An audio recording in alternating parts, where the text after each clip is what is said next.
Per quanto mi riguarda, l'amministrazione periferica è costantemente impegnata alla soluzione di problemi strutturali, addirittura ogni oltre misura e con apprezzo di grandissimi sforzi.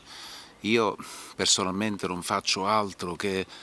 sollecitare, stimolare, compulsare per definire almeno quegli aspetti essenziali. Per esso so che hanno dato inizio alla pratica relativa alla collocazione delle docce, che per noi rappresentano un elemento di straordinaria importanza, perché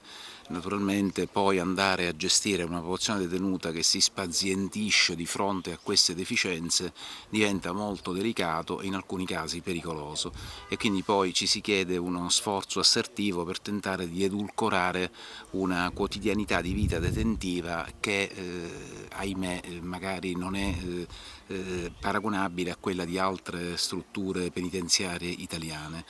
con conseguenti sforzi da parte di tutti gli addetti del settore, non solo del sottoscritto, ma in particolare dell'area educativa e anche degli staff collegiali che cercano in qualche modo di lenire situazioni, ripeto, assai delicate.